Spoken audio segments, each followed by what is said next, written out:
어머니, 그렇게 나오시면 저도 가만 안 있을 거예요. 정희가 마지막 발악을 했습니다. 그래, 그럼 나도 가만 안 있지. 말순이 단호하게 대응했습니다. 그러자 정희가 갑자기 소리를 질렀습니다. 좋아요. 그럼 진짜 법정에서 붙어봅시다. 저도 할 말이 많아요. 무슨 할 말? 말순이 물었습니다. 어머니가 저희를 얼마나 힘들게 했는지, 시장에서 돈 벌어온다고 하면서 집에는 얼마나 보탬이 안 됐는지. 정희의 말에 말순은 깊이 상처받았습니다. 하지만 더 이상 참지 않기로 했죠. 그래, 좋다. 그럼 내가 정말 어떤 사람인지 보여주겠어.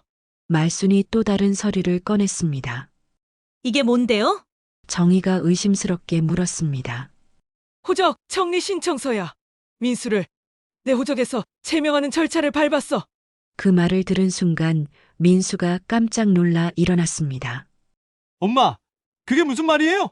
이가 내 아들이기를 포기한다는 뜻이야. 내 아내 편만 들 거면 아예 남이 되자. 정희의 얼굴이 새하얗게 변했습니다. 호적에서 제명되면 상속권도 완전히 사라지는 것이었거든요. 도대체 무슨 일이 있었던 걸까요? 오늘 사연 시작하기 전에 무료 버튼인 구독과 좋아요 꾹 눌러주세요. 그러면 여러분들에게 복이 찾아올 거예요. 서울 한복판에 자리 잡은 오래된 재래시장, 그 구석진 한편에서 김말수는 오늘도 변함없이 반찬가게 문을 열었습니다. 72살의 나이에도 불구하고 그의 손놀림은 여전히 능숙했습니다. 새벽 5시부터 준비한 김치와 장아찌들이 가지런히 진열대를 채우고 있었죠. 어서 오세요. 말순의 목소리에는 30년 넘게 이 자리를 지켜온 사람만이 가질 수 있는 특별한 온기가 담겨 있었습니다. 시장 상인들 사이에서 시장 여왕이라 불리는 그에게는 나름의 자부심이 있었습니다. 아무나 흉내낼 수 없는 손맛, 그것이 바로 말순만의 무기였던 거죠. 이른 아침부터 시장은 활기를 띠기 시작했습니다. 채소가게 아주머니들이 물을 뿌리며 싱싱한 야채들을 정리하고 생선가게에서는 얼음을 깔며 하루를 준비하고 있었습니다. 말순도 마찬가지였죠. 하나하나 정성스럽게 담근 반찬들을 진열하면서 오늘 하루를 시작했습니다. 말순 씨 오늘도 일찍 나오셨네요. 옆가게 순자 씨가 인사를 건넸습니다. 순자 씨는 말순과 함께 20년 넘게 이 시장을 지켜온 동반자 같은 존재였습니다. 그럼요. 손님들이 기다리는데 늦을 수 있나요? 순자 씨도 벌써 준비 다 하셨네요. 말순은 환한 미소로 답했습니다. 말순 씨 덕분에 우리 시장이 명성을 유지하는 거 아니에요? 요즘 대형마트들이 생겨도 말순 씨 반찬 맛보러 멀리서도 오는 사람들이 많잖아요. 순자 씨의 말에 말순은 겸손하게 손을 흔들었지만 속으로는 뿌듯함을 감출 수 없었습니다. 실제로 말순의 반찬 가게는 이 시장에서 가장 인기 있는 곳 중 하나였거든요. 오전 10시쯤 단골 손님들이 하나둘 찾아오기 시작했습니다. 그 중에서도 이웃 동네에서 10년 넘게 다니는 김 여사는 말순의 가장 소중한 고객이었죠. 말순 씨 요즘 애들은 장아찌 맛을 모르더라고요. 마트에서 파는 건 먹을 수가 없어요. 그런데 여기 것만큼은 달라요. 김 여사가 말하자 말순의 얼굴에 뿌듯한 표정이 스쳤습니다. 봐요. 이건 제가 20년 동안 정성껏 담근 간장으로 만든 거예요. 콩을 직접 삶아서 메주를 쓰고 장독에서 햇볕 받아가며 발효시킨 거라고요. 요즘 시중에서 파는 것들과는 차원이 달라요. 말순은 장아찌 한 조각을 집어 김 여사에게 맛보게 했습니다. 아이고, 말순 씨 손맛은 정말 변함이 없어요. 이런 맛을 어디서 찾겠어요? 우리 며느리도 말순 씨 김치 맛만 찾더라고요. 김 여사의 칭찬에 말순은 더욱 환해졌습니다. 하지만 동시에 마음 한구석에서는 씁쓸한 감정이 스쳐 지나갔습니다. 남의 며느리는 이렇게 자신의 손맛을 칭찬하는데 정작 자신의 며느리는 어떨까 하는 생각이 들었거든요. 점심시간이 지나고 오후가 되자 시장은 한결 조용해졌습니다. 말수는 진열대를 정리하며 하루를 돌아보았습니다. 오늘도 많은 손님들이 찾아와 주었고 준비한 반찬들이 거의 다 팔렸습니다. 특히 말순 특제 배추김치와 오이소박이는 오전에 모두 동이 났죠. 역시 손맛이라는 게 하루아침에 되는 게 아니구나. 말수는 혼잣말을 중얼거렸습니다. 젊은 시절부터 시작해서 지금까지 수없이 많은 시행착오를 거쳐 완성된 이 맛들이었습니다. 하지만 이런 평화로운 일상 뒤에는 말순만이 아는 깊은 그림자가 드리워져 있었습니다. 10년 전 남편을 떠나보낸 후 말수는 아들 민수와 며느리 정희 그리고 손자와 함께한 지붕 아래 살고 있었습니다. 겉으로 보기에는 화목한 대가족이었지만 실상은 그리 간단하지 않았죠. 큰 며느리 박정희는 43살의 나이에 동네에서 제법 잘 나가는 미용실을 운영하고 있었습니다. 정인의 미용실이라는 간판을 달고 단골 손님들로 북적이는 곳이었죠. 손님들 사이에서 실력을 인정받는 그는 외적으로는 늘 품위 있고 세련된 모습을 보였습니다. 저녁 무렵 말수는 가게 문을 닫고 집으로 향했습니다. 시장 골목을 걸으며 하루 종일 서 있었던 다리의 피로를 느꼈지만 마음만큼은 충실했습니다. 오늘도 많은 사람들에게 정성스럽게 만든 반찬을 대접할 수 있었으니까요. 집 앞에 도착하자 정희의 차가 보였습니다. 미용실 일을 마치고 먼저 와 있는 모양이었죠. 말수는 현관문을 열고 들어갔습니다. 어머니, 오늘도 수고하셨어요. 거실에서 정희가 인사를 건넸습니다. 미용실에서 막 온 듯 깔끔하게 차려입은 모습이었죠. 고생했네. 정희는 미용실 일은 어땠어? 말순이 물었습니다. 오늘 손님이 많아서 정신없었어요. 주말이라 그런지 파마하러 오신 분들이 많더라고요. 정희의 대답은 늘 그랬듯 정중했지만 어딘가 형식적이었습니다. 말수는 그런 며느리의 태도에서 미묘한 거리감을 느꼈습니다. 10년 넘게 한 가족으로 살면서도 여전히 어색한 구석이 있었거든요. 부엌에서 저녁을 준비하며 말수는 생각에 잠겼습니다. 시장에서는 시장 여왕이라 불리며 많은 사람들의 인정을 받았지만 정작 집에서는 때로 자신의 존재가 어정쩡하게 느껴질 때가 있었습니다. 며느리와의 관계, 그리고 이 집에서의 자신의 위치에 대해 말로 설명하기 어려운 불안감이 늘 마음 한구석에 자리 잡고 있었죠. 추석이 일주일 앞으로 다가오자 시장은 평소보다 훨씬 분주해졌습니다. 말순의 반찬 가게 앞에도 명절 준비를 하는 손님들로 긴 줄이 늘어섰죠. 특히 말순이 직접 담근 김치와 나물류는 예약 주문이 밀려들어 새벽부터 밤늦게까지 준비에 여념이 없었습니다. 말순 씨, 올해도 김치 주문 폭주네요. 옆 가게 순자 씨가 부러워하며 말했습니다. 그러게 말이에요. 손이 10개라도 모자랄 지경이에요. 말순은 손등으로 이마에 땀을 닦으며 답했습니다. 하지만 바쁜 와중에도 말순의 마음 한구석에는 묘한 불안감이 자리 잡고 있었습니다. 며칠 전부터 정희의 태도가 평소와 달랐거든요. 무언가 중요한 이야기를 꺼내려는 듯한 기색이 역력했지만 말수는 그것이 무엇인지 짐작조차 할 수 없었습니다. 그날 저녁 드디어 정희가 입을 열었습니다. 온 가족이 저녁 식사를 하던 중이었죠. 평소보다 조용했던 식탁 분위기가 갑자기 무거워지기 시작했습니다. 어머니, 말씀드릴 게 있어요. 정희가 젓가락을 내려놓으며 조심스럽게 말을 꺼냈습니다. 말수는 뭔가 심상치 않은 기운을 느꼈습니다. 정희의 표정이 평소와 달리 진지했거든요. 아들 민수도 밥을 먹던 손을 멈추고 아내를 바라보았습니다. 뭔데 그래? 말순이 물었습니다.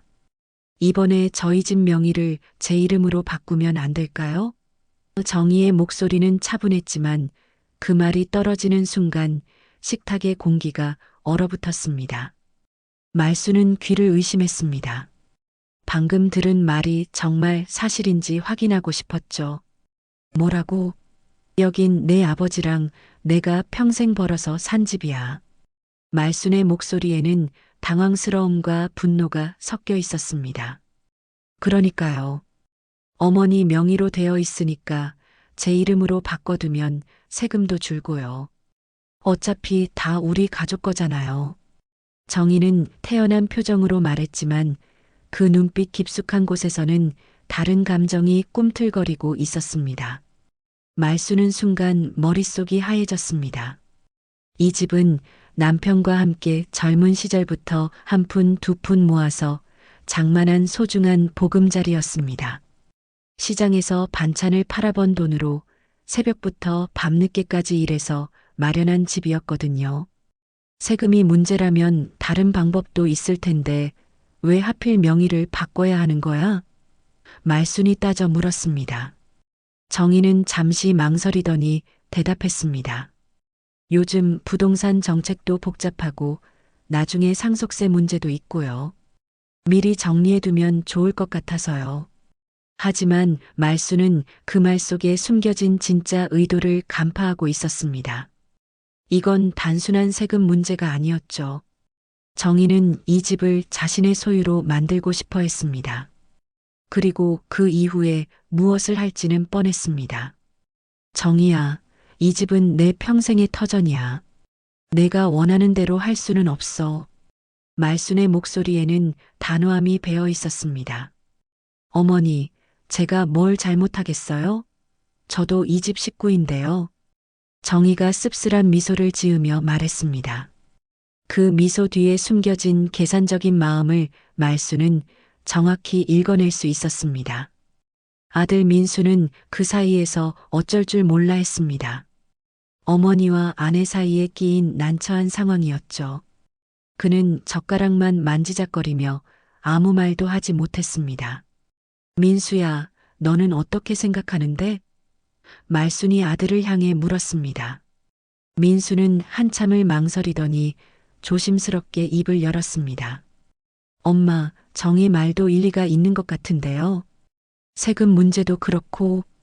말수는 아들의 말에 더욱 실망했습니다. 결국 아들도 며느리 편이었던 거죠. 남편이 세상을 떠난 후 이 집의 진짜 주인은 자신뿐이라고 생각했는데 지금 와서 보니 그것도 착각이었나 봅니다. 그래, 알겠다. 하지만 내가 살아있는 동안은 이 집 명의 변경은 없을 거야. 말순이 단호하게 말했습니다. 정희의 얼굴에는 순간 불쾌한 표정이 스쳤습니다. 하지만 금세 다시 평상시의 모습으로 돌아왔죠. 어머니께서 그렇게 생각하신다면 어쩔 수 없죠. 다만 나중에 후회하지 마세요. 정희의 말에는 미묘한 위협이 담겨 있었습니다. 그 이후로 집안 분위기는 급격히 차가워졌습니다. 정희는 평소보다 더욱 차갑게 굴었고 민수는 어머니와 아내 사이에서 눈치만 보며 지냈습니다. 말수는 혼자서 이 모든 상황을 감당해야 했죠. 며칠이 지나도 상황은 나아지지 않았습니다. 오히려 정희는 기회가 될 때마다 진명의 이야기를 꺼냈습니다. 마치 말순을 압박하여 포기하게 만들려는 것 같았죠. 어머니, 정말 한 번 더 생각해 보세요. 저희가 무슨 나쁜 마음으로 하는 일이 아니에요. 정희는 겉으로는 공손한 척했지만 그 속마음은 전혀 달랐습니다. 말수는 점점 확신하게 되었습니다. 이건 단순한 세금 절약이 아니라 자신을 이 집에서 몰아내려는 계획의 첫 단계였던 거죠. 며느리의 진짜 속내가 드러나기 시작한 것입니다. 그날 밤 말수는 잠들지 못하고 천장만 바라보았습니다. 10년 전 남편이 세상을 떠났을 때도 이렇게 막막하지는 않았는데 지금은 정말 외롭고 무서웠습니다. 가족이라고 믿었던 사람들이 사실은 자신을 짐으로 여기고 있다는 현실을 받아들이기가 쉽지 않았거든요. 며느리와의 갈등이 시작된 지 일주일이 지났지만 말수는 여전히 시장에서 평상시와 다름없이 장사를 하고 있었습니다. 하지만 마음속 깊은 곳에서는 불안감이 계속 자라나고 있었죠. 정희의 그날 밤 말들이 계속 머릿속을 맴돌았습니다. 말순 씨, 요즘 표정이 어두워 보이는데 무슨 일 있어요? 단골 손님 김 여사가 걱정스럽게 물었습니다. 아니에요. 그냥 명절 준비하느라 좀 피곤해서요. 말수는 애써 밝은 표정을 지었지만 속마음까지 감출 수는 없었습니다. 점심시간이 지나고 오후가 되자 옆 가게 순자 씨가 말순에게 다가왔습니다. 순자 씨의 표정이 심상치 않았죠. 말순 씨, 혹시 집에 무슨 일 있어요? 순자 씨가 조심스럽게 물었습니다. 왜 그래요? 무슨 소리 들었나요? 말순의 가슴이 두근거리기 시작했습니다. 아니, 그게... 순자 씨는 말을 망설이더니 작은 목소리로 이야기를 꺼냈습니다. 어제 그 며느리분이 우리 동네 부동산 중개소에서 나오는 걸 봤거든요. 뭔가 서류 같은 것도 들고 있고요. 말수는 순간 머릿속이 하얘졌습니다. 설마 했던 일이 현실로 다가오고 있었던 거죠. 정말요? 확실해요? 말순의 목소리가 떨렸습니다. 네, 제가 직접 봤어요. 그리고 중개소 사장하고 뭔가 진지하게 이야기하더라고요. 혹시 모르니까 말씀드리는 거예요. 순자 씨의 말에 말수는 온몸에 힘이 빠지는 것을 느꼈습니다. 정희가 단순히 명예 변경만을 원하는 게 아니라는 확신이 들었거든요. 그 며느리 벌써 부동산 중개소랑 이야기하던데요. 뭔가 계획이 있는 것 같던데요. 순자 씨가 덧붙였습니다. 말수는 더 이상 듣고 있을 수가 없었습니다. 가게 정리를 서둘러 마치고 집으로 향했습니다. 걸어가는 내내 머릿속에는 온갖 생각들이 복잡하게 얽혀 있었죠. 집에 도착하자 거실에서 들려오는 목소리에 말수는 발걸음을 멈췄습니다. 정희와 민수가 무언가 중요한 이야기를 나누고 있었거든요. 여보, 어머니께서 계속 반대하시면 어떻게 해요? 민수의 목소리였습니다. 걱정 마요. 방법은 있어요. 일단 집을 담보로 대출부터 받아놓는 거예요. 정희의 목소리에는 확신이 들어 있었습니다. 말수는 숨을 죽이고 더 들어보았습니다. 그런데 어머니 동의 없이 그게 가능해요? 민수가 걱정스럽게 물었습니다. 당신이 상속인이잖아요. 방법은 얼마든지 있어요. 중요한 건 타이밍이에요. 말수는 더 이상 참을 수가 없었습니다. 현관문을 열고 들어가자 거실의 대화가 갑자기 멈췄습니다. 어머니, 일찍 오셨네요. 정희가 태연하게 인사했지만 테이블 위에는 부동산 관련 서류들이 펼쳐져 있었습니다. 이건 뭐지? 말순이 서류를 가리키며 물었습니다. 아, 이건... 민수가 당황하며 말하려 했지만 정희가 먼저 입을 열었습니다. 집 담보로 대출 좀 받으려고 해요. 미용실 2호점 내야 하거든요. 정희는 마치 아무것도 아닌 일처럼 말했습니다. 내 허락도 없이? 말순의 목소리에는 분노가 섞여 있었습니다. 어머니, 저희가 무슨 나쁜 일 하는 것도 아니고 사업 확장하는 건데요. 정희가 변명했지만 말수는 이미 모든 것을 파악하고 있었습니다. 말수는 서류를 집어들었습니다. 그 안에는 집을 담보로 한 대출 신청서와 함께 향후 매매 계획서까지 들어 있었습니다. 정희의 진짜 계획이 드러난 순간이었죠. 이게 뭐야? 매매 계획서까지? 말순의 목소리가 점점 커졌습니다. 어머니, 그건 나중 일이고요.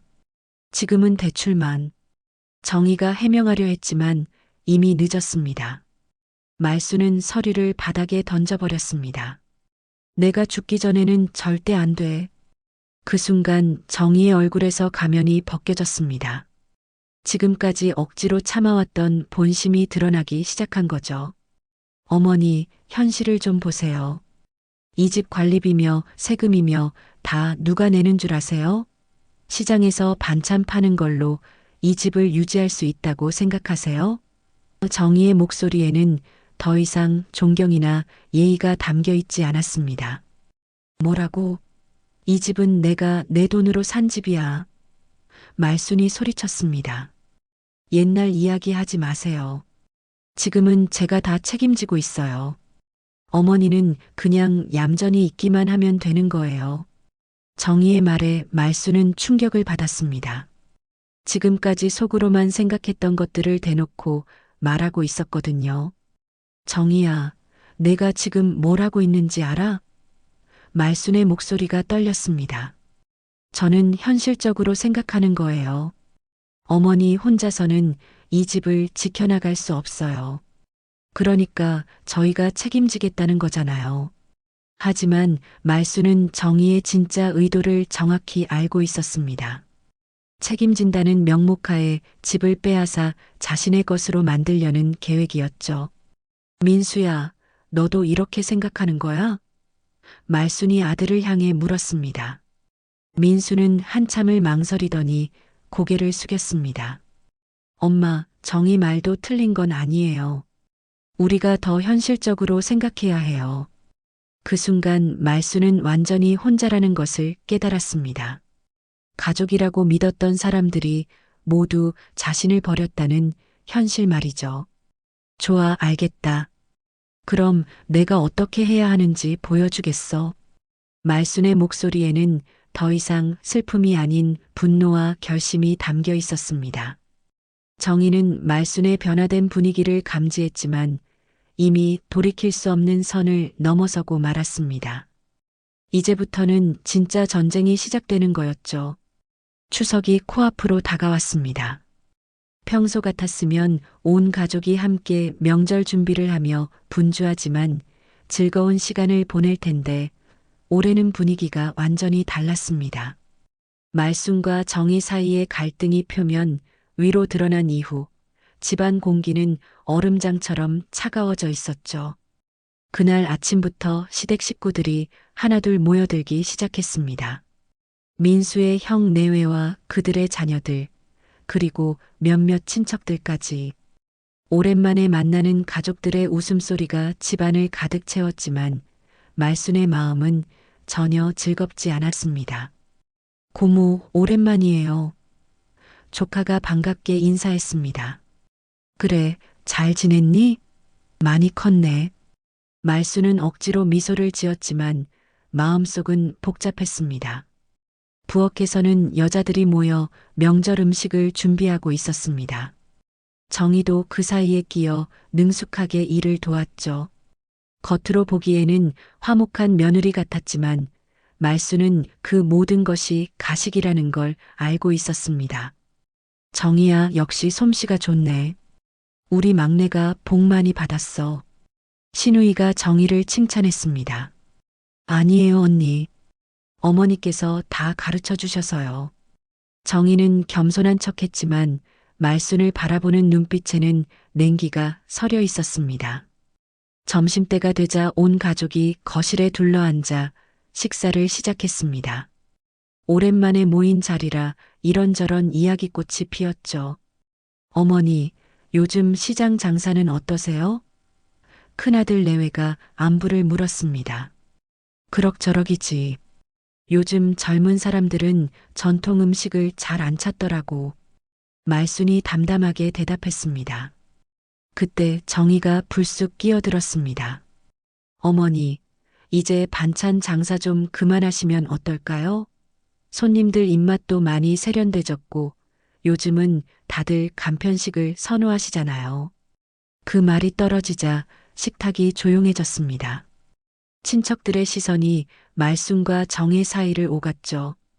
내 손맛이 시집올 땐 좋다더니 이제는 촌스럽다니? 말순의 목소리에는 억눌러왔던 분노가 스며들어 있었습니다. 그런 뜻이 아니라. 정희가 변명하려 했지만 말순은 더 이상 참을 수 없었습니다. 아니야, 내 속마음을 이제 알겠어. 시장에서 반찬 파는 시어머니가 창피하다는 거지. 말순의 목소리가 점점 커졌습니다. 친척들이 웅성거리기 시작했습니다. 명절 분위기가 순식간에 험악해진 거죠. 어머니, 여기서 그러지 마세요.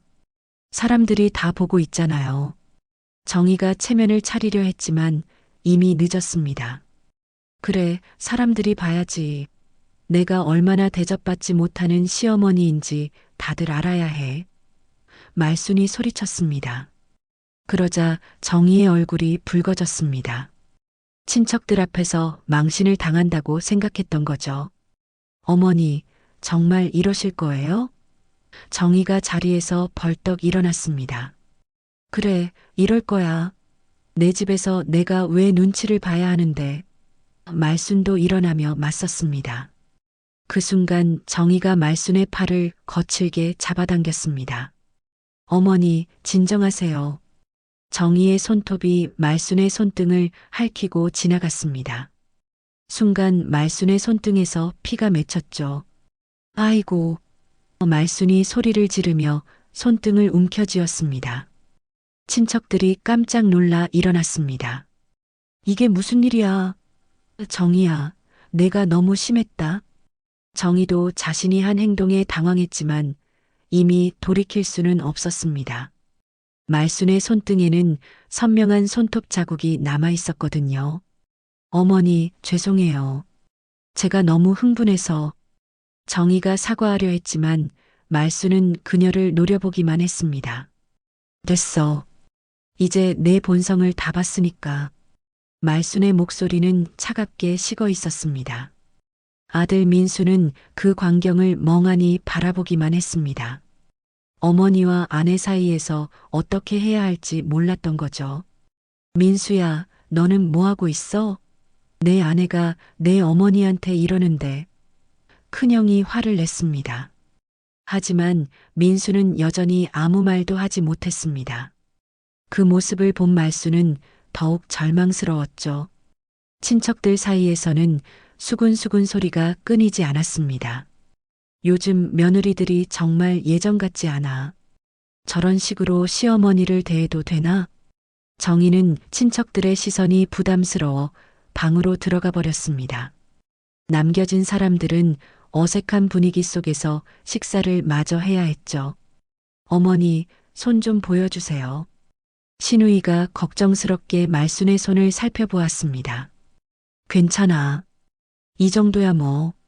말순은 담담하게 말했지만 마음의 상처는 훨씬 깊었습니다. 오후가 되자 친척들이 하나둘 집으로 돌아갔습니다. 모두들 어색한 인사를 나누며 발걸음을 재촉했죠. 즐거워야 할 명절이 이렇게 망가진 것에 대해 아무도 뭐라고 할 수 없었습니다. 저녁이 되어서야 정희가 방에서 나왔습니다. 하지만 말순과 눈을 마주치려 하지 않았죠. 어머니, 정말 죄송했어요. 제가 너무 흥분했어요. 정희가 형식적인 사과를 했습니다.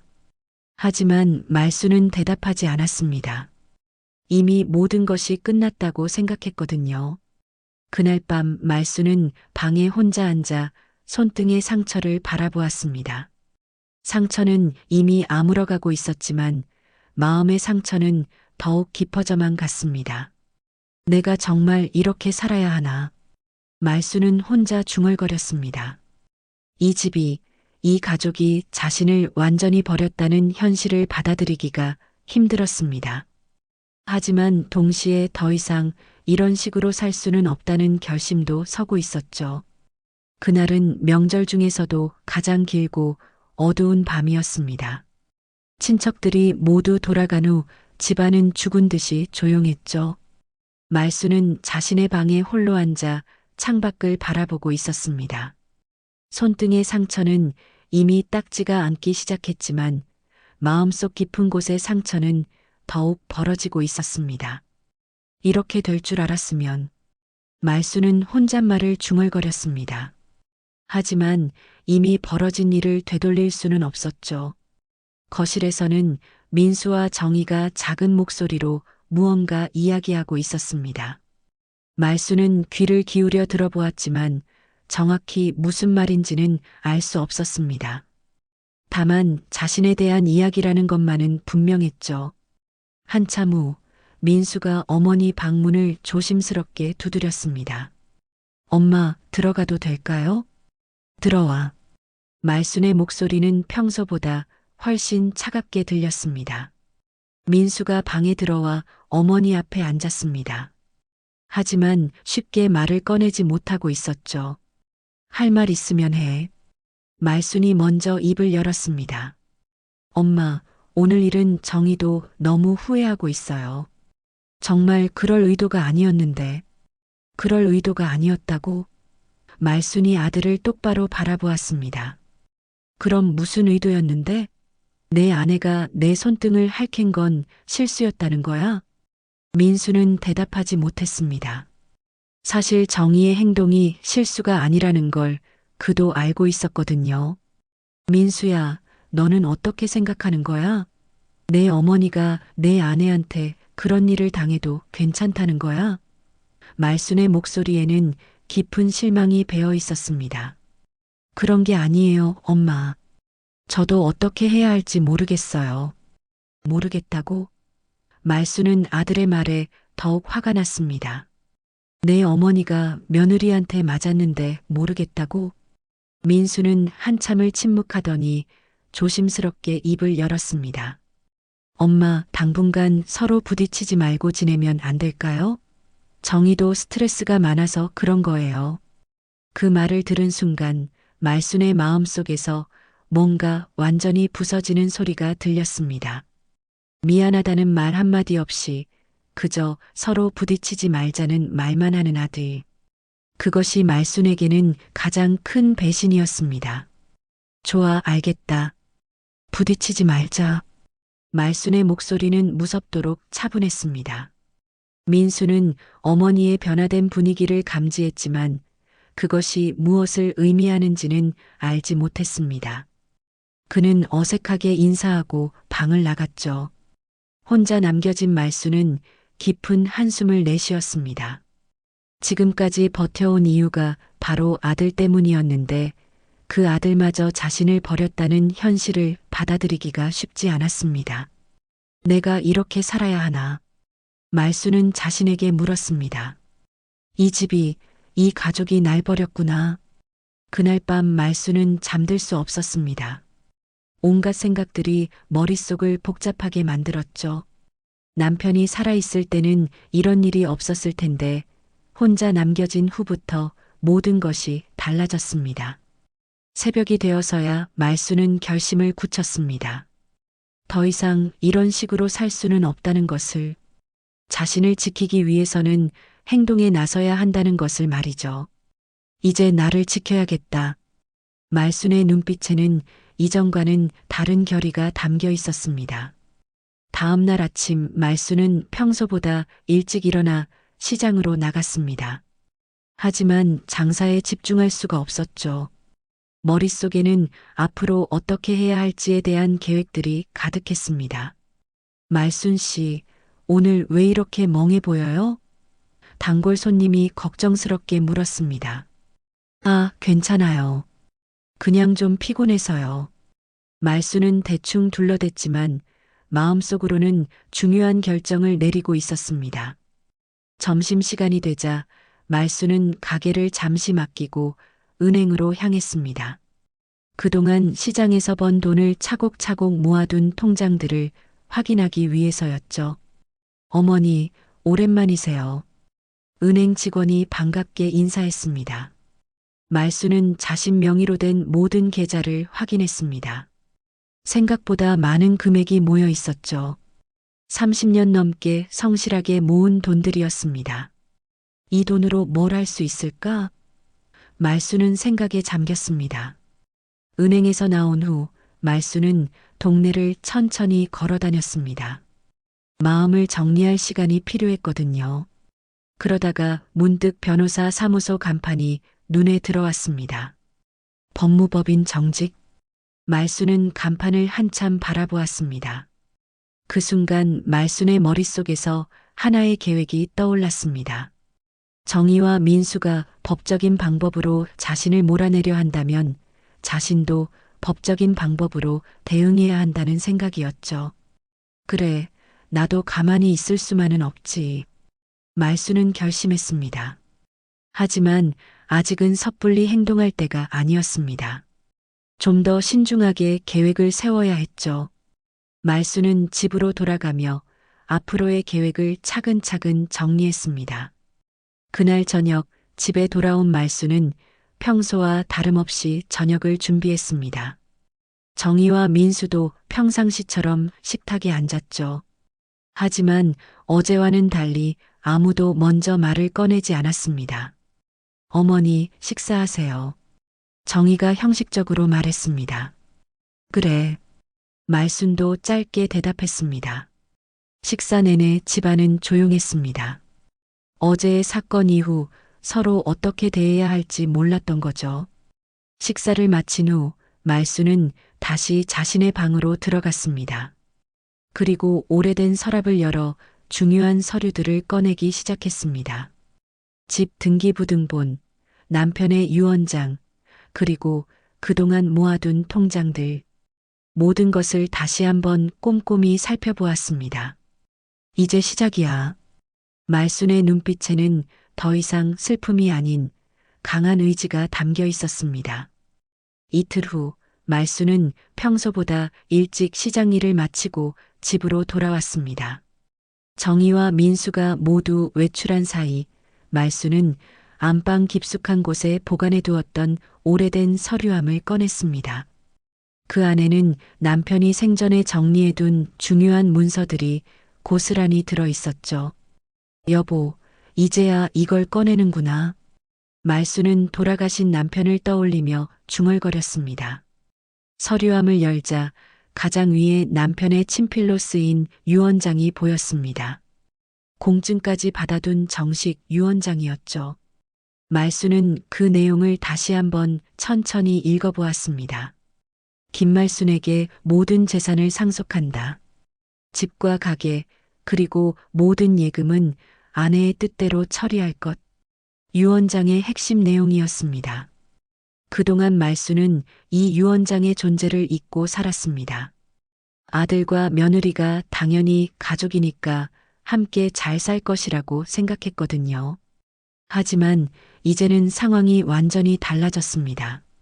그래, 이건 내 인생이야. 뺏길 수 없어. 말순의 눈빛에는 강한 결의가 담겨 있었습니다. 다음 날 아침 말순은 시장에 나가지 않고 바로 변호사 사무소로 향했습니다. 며칠 전부터 마음에 두고 있던 곳이었죠. 어서 오세요. 무슨 일로 오셨나요? 젊은 변호사가 정중하게 맞이했습니다. 재산 상속 관련해서 상담받고 싶습니다. 말순이 조심스럽게 말했습니다. 변호사는 말순의 상황을 자세히 들어본 후 유언장과 등기부등본을 꼼꼼히 살펴보았습니다. 어머님, 이 유언장은 법적으로 완전히 유효합니다. 그리고 현재 집과 모든 재산이 어머님 단독 명의로 되어 있으니 누구도 어머님의 동의 없이는 건드릴 수 없어요. 변호사의 말에 말수는 안도감을 느꼈습니다.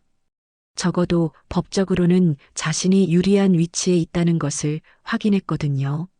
만약 가족들이 강제로 뭔가 하려고 한다면 어떻게 해야 하나요? 말순이 물었습니다.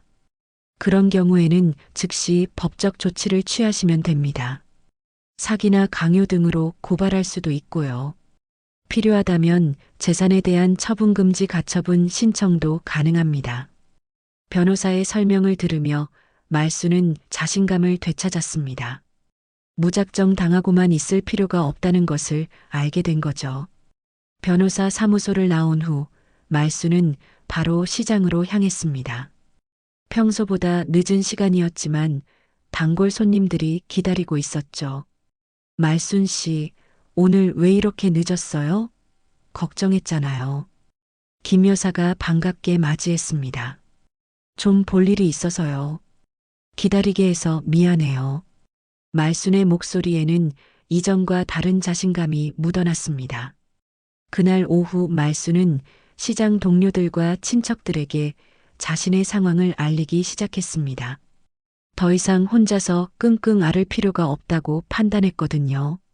순자 씨, 실은 요즘 집에서 좀 힘든 일이 있어요. 말순이 옆가게 순자 씨에게 털어놓았습니다. 무슨 일인데요? 며느리랑 또 무슨 일 있었어요? 말순은 그동안 있었던 일들을 차근차근 설명했습니다. 진명의 변경 요구부터 시작해서 추석날 있었던 일까지 모든 것을 말이죠. 어머, 그런 일이 있었어요? 그 며느리가 정말 그렇게 했다고요? 순자 씨가 깜짝 놀랐습니다. 그래요. 저도 처음에는 믿을 수 없었는데 이제는 확실해졌어요. 순자 씨는 붕괴하며 말했습니다. 그런 며느리가 어디 있어요? 시어머니 손등을 핥히다니. 이야기는 시장 전체로 빠르게 퍼져나갔습니다. 말순을 오래 알고 지낸 상인들과 손님들 모두가 분노했죠. 말순 씨가 얼마나 착한 사람인데 며느리가 그럴 수가 있나? 요즘 며느리들이 정말 버릇 없어졌어.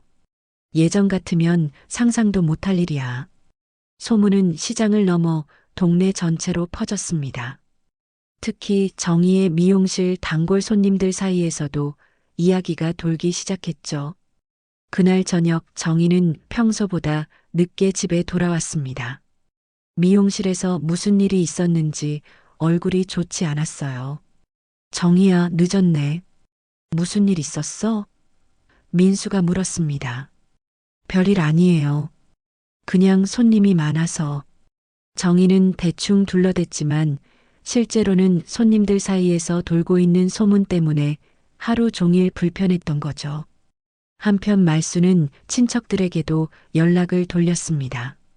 추석날 있었던 일을 목격한 시누이들과 조카들에게 자세한 상황을 설명했죠. 고모, 정말 그런 일이 있었어요? 저희도 그날 이상하다고 생각했는데. 조카가 걱정스럽게 말했습니다. 그래, 너희들도 다 봤잖니. 내가 거짓말할 이유가 뭐 있겠어? 친척들은 모두 말순의 편을 들었습니다. 오랫동안 가족들을 위해 헌신해온 말순의 모습을 잘 알고 있었거든요. 며칠 후 정희는 뒤늦게 상황의 심각성을 깨달았습니다. 동네 전체에서 자신을 손가락질하고 있다는 것을 알게 된 거죠. 여보, 우리 뭔가 대책을 세워야 할 것 같아요. 정희가 민수에게 말했습니다. 무슨 대책? 민수가 물었습니다. 어머니가 사람들한테 우리 이야기를 다 퍼뜨리고 다니고 있어요. 이러다가 제 미용실 장사에도 지장이 생길 것 같아요. 정희의 걱정은 현실이 되고 있었습니다. 실제로 몇몇 단골 손님들이 미용실을 찾지 않기 시작했거든요. 그럼 어떻게 하자는 거야? 민수가 답답해하며 물었습니다. 일단 어머니하고 진지하게 이야기를 해봐야 할 것 같아요. 이런 식으로 가면 모두 다 힘들어져요. 하지만 이미 말순의 마음은 굳어져 있었습니다. 더 이상 물러설 생각이 없었죠. 오히려 본격적인 반격을 준비하고 있었습니다. 그날 밤 말순은 변호사에게 받은 서류들을 다시 한번 정리했습니다. 필요하다면 언제든 법적 조치를 취할 준비가 되어 있었죠. 정희야, 내가 시작한 일이니까 끝까지 가보자. 말순의 눈빛에는 더 이상 망설임이 없었습니다. 일주일이 지난 어느 날 저녁, 드디어 피할 수 없는 순간이 찾아왔습니다. 정희의 미용실 손님들이 하나둘 발길을 끊기 시작했고 동네 전체에서 들려오는 수군거림에 더 이상 참을 수 없었던 정희가 마침내 말순과 정면 승부를 하기로 결심한 것이죠. 그날도 말순은 평소처럼 시장에서 돌아와 저녁을 준비하고 있었습니다. 부엌에서 나무를 묻히고 있는데 정희가 들어와 식탁 앞에 서더니 팔짱을 끼고 말순을 노려보았습니다. 어머니, 이제 그만하시죠. 정희의 목소리에는 더 이상 예의나 존경이 담겨 있지 않았습니다. 말순은 손을 씻고 천천히 정희를 바라보았습니다. 뭘 그만하라는 거지? 온 동네 사람들한테 저희 이야기 퍼뜨리고 다니시는 거요. 제 미용실 장사까지 망치시려고 하는 거예요? 정희의 목소리가 점점 커졌습니다. 그 소리를 듣고 민수도 거실에서 나왔습니다. 아들은 여전히 어머니와 아내 사이에서 어쩔 줄 몰라 했죠. 정희야, 내가 거짓말이라도 했나? 내가 한 일을 사실대로 말한 것뿐인데. 말순의 목소리는 차분했지만 단단했습니다. 사실이라고요? 어머니 말만 들으면 제가 무슨 악독한 며느리처럼 들리잖아요. 그럼 내가 악독한 며느리가 아니라는 거야? 말순이 되물었습니다. 정희의 얼굴이 붉어졌습니다. 어머니, 제가 이 집을 위해서 얼마나 노력했는지 아세요? 관리비며 공과금이며 다 제가 내고 있는데. 그래, 고맙다. 하지만 그게 내 집을 뺏을 이유는 안 되지. 말순이 단호하게 말했습니다. 뺏는 게 아니라 현실적으로 생각하자는 거잖아요. 어머니 혼자서는 이 집을 지켜나갈 수 없다고요. 그때 말순이 부엌에서 서류 봉투를 가져왔습니다. 며칠 전 변호사 사무소에서 받아온 것들이었죠. 정희야, 내가 원한 거 못 가져. 말순이 서류를 식탁 위에 놓으며 말했습니다. 그게 뭔데요? 정희가 의심스럽게 물었습니다. 내 아버지가 남긴 유언장이야. 모든 재산을 내 뜻대로 처리하라고 되어 있어. 그리고 이건 변호사한테 받은 법적 조치 서류야. 정희의 얼굴이 하얗게 질렸습니다. 지금까지 유언장의 존재를 몰랐던 거죠. 설마 그런 게 있을 리가. 정희가 중얼거렸습니다. 있어. 공증까지 받아둔 정식 유언장이야. 그리고 변호사 선생님 말로는 내가 나한테 한 일들이 고발감이라고 하더라. 민수가 서둘러 서류를 들여다보았습니다. 아버지의 친필로 쓰인 유언장과 변호사 사무소 도장이 찍힌 서류들을 보자 얼굴이 창백해졌습니다. 엄마, 이게 정말... 민수가 떨리는 목소리로 물었습니다. 그래, 정말이야. 내 아버지가 살아생전에 나한테 모든 걸 맡긴다고 했거든. 정희는 순간 모든 것이 무너지는 것을 느꼈습니다. 지금까지의 계획이 완전히 틀어진 거죠. 어머니, 그렇게 나오시면 저도 가만 안 있을 거예요. 정희가 마지막 발악을 했습니다. 그래, 그럼 나도 가만 안 있지. 말순이 단호하게 대응했습니다. 그러자 정희가 갑자기 소리를 질렀습니다. 좋아요. 그럼 진짜 법정에서 붙어봅시다. 저도 할 말이 많아요. 무슨 할 말? 말순이 물었습니다. 어머니가 저희를 얼마나 힘들게 했는지, 시장에서 돈 벌어온다고 하면서 집에는 얼마나 보탬이 안 됐는지. 정희의 말에 말순은 깊이 상처받았습니다. 하지만 더 이상 참지 않기로 했죠. 그래, 좋다. 그럼 내가 정말 어떤 사람인지 보여주겠어. 말순이 또 다른 서류를 꺼냈습니다. 이게 뭔데요? 정희가 의심스럽게 물었습니다. 호적 정리 신청서야. 민수를 내 호적에서 제명하는 절차를 밟았어. 그 말을 들은 순간 민수가 깜짝 놀라 일어났습니다. 엄마, 그게 무슨 말이에요? 내가 내 아들이기를 포기한다는 뜻이야.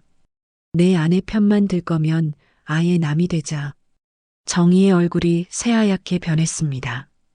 호적에서 제명되면 상속권도 완전히 사라지는 것이었거든요. 엄마, 그렇게까지 할 필요는... 민수가 당황하며 말했습니다. 필요 있어. 나한테 상처 주고도 미안하다는 말 한마디 없는 아들은 필요 없어. 정희는 완전히 절망했습니다. 모든 계획이 물거품이 된 것은 물론이고 이제는 오히려 자신들이 위험한 상황에 처하게 된 거죠. 어머니, 정말 이러실 거예요? 저희가 그렇게 나쁜 사람들인가요? 정희가 마지막으로 애원했습니다. 나쁜 사람이 아니라 욕심 많은 사람들이지. 내가 살아있을 때 내 집을 빼앗으려 했으니까.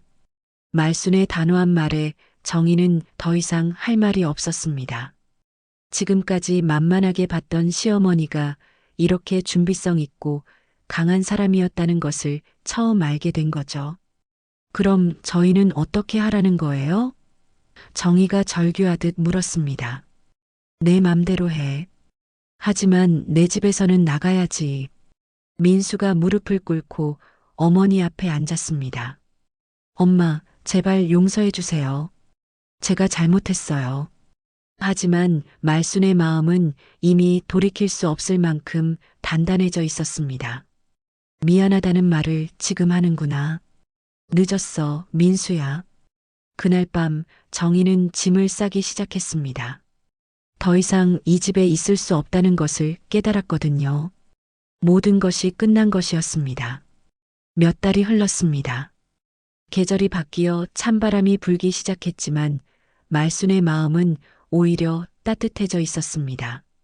그날 밤 이후로 정희는 정말로 짐을 싸서 집을 떠났고 민수는 어머니와 아내 사이에서 고민하다가 결국 정희를 따라 나섰습니다. 어머니, 정말 죄송합니다. 저도 어쩔 수 없어요. 떠나는 날 아침 민수가 마지막으로 한 말이었습니다. 말수는 대답하지 않았습니다. 이미 마음의 정리를 끝낸 상태였거든요. 이제 혼자 남겨진 말수는 오히려 평온함을 느꼈습니다. 더 이상 눈치 볼 사람도 비위 맞출 사람도 없었으니까요. 시장에서의 일과 집에서의 일과가 자연스럽게 이어졌고 무엇보다 마음이 편안했습니다. 말순 씨, 요즘 표정이 한결 밝아 보이네요. 시장 동료 순자 씨가 말했습니다. 그래요? 아마 마음이 편해져서 그런가 봐요. 말순이 환하게 웃으며 답했습니다. 실제로 말순의 반찬 장사는 예전보다 더 잘 됐습니다. 그동안 가정 내 갈등으로 신경 쓸 일이 많았는데 이제는 온전히 장사에만 집중할 수 있었거든요. 새로운 반찬 레시피도 개발하고 손님들과의 대화도 더욱 여유 있게 나눌 수 있었습니다. 말순 씨 김치는 정말 예술이에요. 어떻게 이런 맛이 나죠? 새로 생긴 단골 손님이 감탄했습니다. 비결은 정성이에요. 마음 편하게 담가야 맛있어져요. 말순의 대답에는 깊은 의미가 담겨 있었습니다. 어느 날 오후 말순은 시장 일을 마치고 집으로 돌아가는 길에 멀리서 익숙한 뒷모습을 보았습니다. 민수였습니다. 아들은 시장 입구에서 한참을 망설이고 있었죠. 말순은 잠시 걸음을 멈추고 아들을 바라보았습니다. 몇 달 사이에 많이 야위어 보였습니다. 정희와 함께 나간 후 어떻게 살고 있는지 궁금하기도 했지만 먼저 다가갈 생각은 없었습니다. 민수도 어머니를 발견했습니다. 하지만 쉽게 다가가지 못하고 있었죠. 몇 번이나 발걸음을 옮기려다가 멈추기를 반복했습니다. 결국 민수는 고개를 떨구고 돌아섰습니다. 말수는 그런 아들의 모습을 지켜보며 복잡한 감정을 느꼈지만 그래도 먼저 손을 내밀지는 않았습니다. 피는 섞였어도 마음이 멀어지면 가족이 아니구나. 말수는 혼잣말을 중얼거렸습니다. 집에 돌아온 말수는 넓어진 집안을 둘러보았습니다. 정희와 민수가 써오던 방들이 비어 있었지만 외롭다는 생각은 들지 않았습니다. 오히려 자유로웠죠. 저녁을 혼자 먹으며 말수는 지난 몇 달을 돌아보았습니다. 처음에는 가족의 배신에 상처받고 분노했지만 이제는 그런 감정들이 많이 가라앉았습니다. 대신 자신의 삶에 대한 새로운 의미를 찾게 되었죠. 하지만 나 이제는 내 인생을 산다. 말순의 목소리에는 확신이 담겨 있었습니다. 며칠 후 말순은 시장에서 반가운 소식을 들었습니다. 말순 씨 들었어요? 그 며느리 이혼했다던데요. 순자 씨가 작은 목소리로 말했습니다. 정말요? 말순이 놀라며 물었습니다. 네, 민수 씨가 다른 곳에 혼자 살고 있다더라고요. 정희 씨는 고향으로 내려갔다던데. 말순은 복잡한 감정을 느꼈습니다. 아들의 결혼이 깨진 것에 대한 안타까움도 있었지만 한편으로는 이제야 민수가 현실을 깨달았구나 하는 생각도 들었습니다. 그날 저녁 정말로 민수가 집 앞에 나타났습니다. 한참을 망설이다가 조심스럽게 현관문을 두드렸죠. 엄마, 저예요. 민수의 목소리가 들렸습니다. 말수는 잠시 망설였지만 문을 열어주었습니다. 몇 달 만에 본 아들은 정말 많이 변해 있었습니다. 엄마, 정말 죄송해요. 제가 너무 바보였어요. 민수가 무릎을 꿇으며 사과했습니다. 일어나. 무릎 꿇는다고 달라지는 건 없어. 말순의 목소리는 여전히 차가웠습니다. 엄마, 저 이제 혼자 살고 있어요. 정희와는 이혼했어요. 민수가 조심스럽게 말했습니다. 그래서? 말순이 무표정하게 물었습니다. 다시 집으로 돌아와도 될까요? 정말 잘못했어요. 말순은 한참을 아들을 바라보았습니다. 그 눈에서 진정한 후회를 읽을 수 있었지만 쉽게 용서할 마음은 없었습니다. 민수야, 내가 나한테 한 일이 뭔지 알아? 말순이 물었습니다. 네, 알아요. 어머니가 힘들어 하실 때 아무것도 하지 못했어요. 아니, 하지 않았어요. 그래, 안 한 게 아니라 안 한 거지. 내 선택이었어. 민수는 대답하지 못했습니다. 어머니의 말이 맞았거든요. 민수야, 이제 와서 후회해도 늦었어. 나는 이미 혼자 사는 게 편해졌거든. 말순의 말에는 단호함이 들어 있었습니다. 엄마, 민수가 울먹이며 말했습니다. 울지 마. 내가 선택한 길이야. 이제 끝까지 가봐. 말순은 아들을 일으켜 세웠습니다. 민수는 더 이상 말할 수 없었습니다. 어머니의 마음이 이미 돌이킬 수 없을 만큼 단단해져 있다는 것을 느꼈거든요. 그럼 저는 어떻게 살아야 해요? 민수가 마지막으로 물었습니다. 내 힘으로 살아. 이제 어른이잖아. 말순의 대답은 냉정했지만 그 속에는 아들이 진정으로 독립하기를 바라는 마음도 담겨 있었습니다. 민수는 고개를 숙이고 집을 나섰습니다. 말수는 문을 닫고 창문을 통해 멀어져 가는 아들의 뒷모습을 바라보았습니다. 눈시울이 붉어졌지만 눈물을 흘리지는 않았습니다. 이제 정말 내 인생이구나. 말수는 깊은 숨을 내쉬며 혼잣말했습니다. 다음 날부터 말수는 더욱 활기차게 시장 일을 시작했습니다. 진정한 자유를 얻은 그의 얼굴에는 평화로운 미소가 떠나지 않았습니다. 비로소 자신만의 인생을 살아가기 시작한 것이었습니다. 오늘 이야기가 마음에 남으셨다면 구독과 좋아요로 함께 해주세요. 더 많은 이야기로 다시 찾아올게요. 구독과 좋아요는 큰 힘이 됩니다.